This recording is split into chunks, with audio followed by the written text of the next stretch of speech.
This is Ndtv, and you're watching Classics.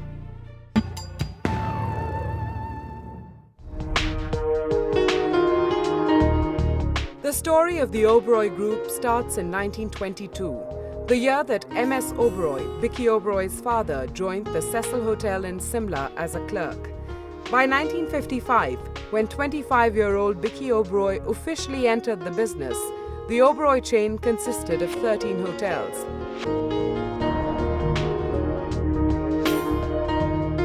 Vicky Oberoi's first job was at the Oberoi Maidens in Delhi, but he was keen to take the group global. He followed leads, assessed opportunities, struck deals in countries like Nepal, Singapore, Egypt, Iraq, Sri Lanka, Indonesia, and even Australia. Vicky Oberoi lost his older brother in 1984. Soon after, his father suffered a stroke. From then on, it was Vicky Oberoi's job to steer the Oberoi Group. In the last decade, Vicky Oberoi has taken luxury hospitality to a whole new level with the Oberoi Villas properties. His work has placed India firmly on the global travelers' map. Vicky Oberoi, I can't tell you what a pleasure it is to be sitting face to face across you and getting 21 minutes of your time. It is indeed an honor. Thank you so much for this honor. Thank you very much. For over 4 decades, you've set the standards in hospitality. But I want to hear it in your words. What does the Oberoi Group really stand for? We try our utmost to excel in everything we do. At this stage, I want to take that thought to a personal level. Is there an anecdote, an experience that comes to mind that really drives home what Vicky Oberoi, what the Oberoi Group stand for? Well, we stand for good accommodation, excellent service, good food, all the things that our guests demand every day from us.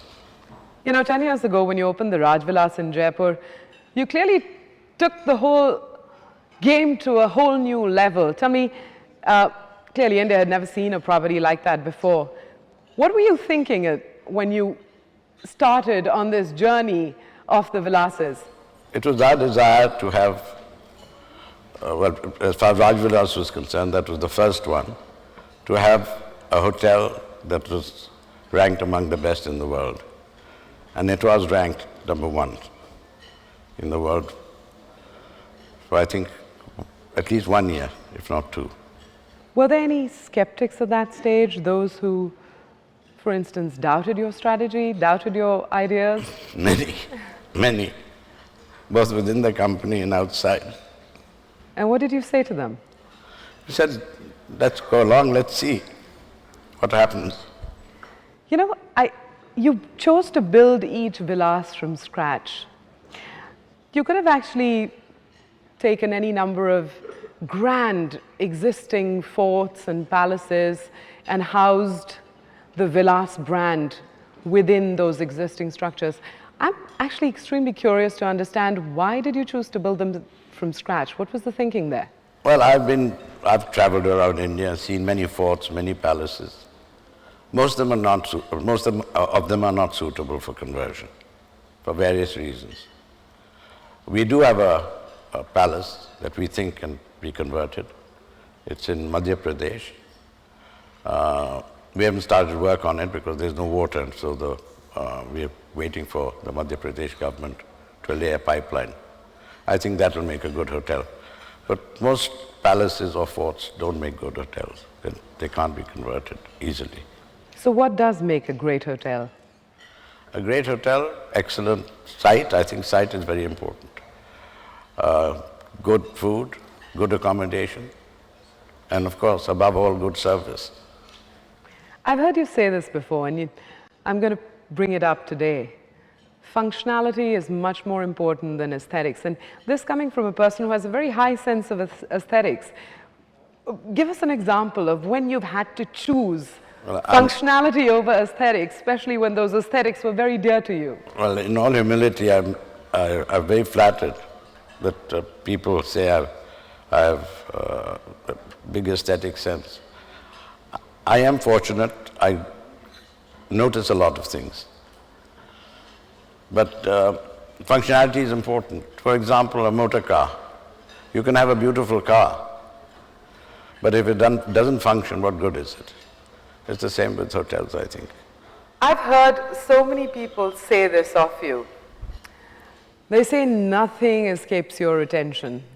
If there's a small piece of cutlery that's changed, if there's a fabric that's changed, Vicky Oberoi will catch on to it. Now tell me, honestly speaking, how can you keep a track of every little detail in all of these properties around the world? Is it true? Well, I think I have a good eye for detail, but I think it's exaggerated by people.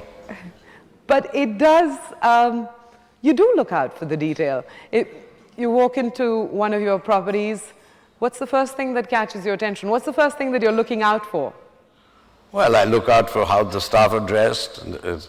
For instance, I look at a shoe first of a staff member. It's a habit I have. I look at their uniforms. I look at the ashtrays when we used to smoke. Now we don't smoke anymore in hotels. The little things that matter, I think. Most people think that people don't notice little things. Our guests may not say anything, but they notice things. And that's what I tell our people. It's the little things that count. Now, what do you think? I'm trying to distill all of the things that you've said so far. What do you think has contributed to your success as a hotelier, as an ambassador for the industry, as a manager of people? What do you think has been special about your career? Passion. Passion for hotels. And passion for our guests. You had the advantage of learning the trade at home from your father. What's the single most important lesson that he passed on to you and one that you treasure?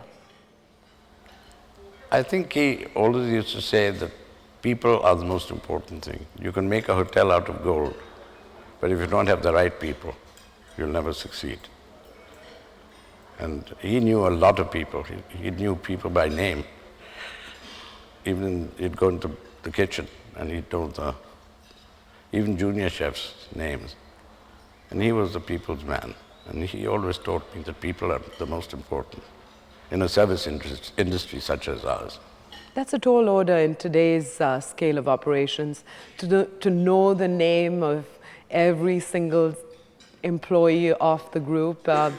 Is that something you still set for yourself as a goal? Would you like to know everyone who works for you personally? No, that's not possible. When my father was in business, the number of hotels we had were much fewer. So he knew more people than I know. I try and remember people's names. We have an advantage now, which my father didn't have. We have the name on the uniform. You know, your father said, I don't want to be the biggest, but the best.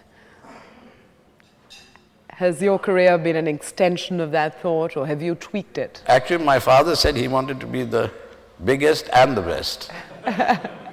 And I've somehow, he may not be happy if he heard this, but I want to be the best, not the biggest. You would like to be the best, not the biggest. Not the biggest. How do you describe yourself as a leader? As a professional. Is there one quality that perhaps terrifies employees at the Oberoi Group? I don't know if it terrifies them. I go to places where our employees are working in hotels other than ours. In many places, I've just been to Dubai, and it's incredible the number of people I met who'd work for us. They're always, when are you opening a hotel here? We want to come back. And that must be so fulfilling. But I'm going to ask you to think back over your career. There have been so many awards, there's been so much recognition, both of you and the group. But what to you has been the most fulfilling thing? And I mean to you personally, that one thing which you hold dearest in terms of what you've achieved? Well, a few years ago, three of our hotels were ranked amongst the first 10. That was very satisfying to me. There must have been a fair share of pain as well in these years. There is in everyone's career. What's been the most difficult moment for you professionally? I think the 26th of November. It was heartbreaking for me. What did you say to your staff when you met them? Well, I told them that they'd keep their jobs, that they'd get their salaries. And they were then very happy. Do you think it's going to be, there is the physical restoration of the property in Bombay, but the morale of the staff, do you think that that is going to be a more delicate and challenging task for you? The morale of the staff was quite low after the attack. After we talked to them, not only me, but our other executives, they were reassured that their jobs would be secure, that they would get their salaries on time. And even those people who lost their lives, we'd look after their families. So I think that was very reassuring for them. How does a company, a group of people, its management, actually move on after an episode like that?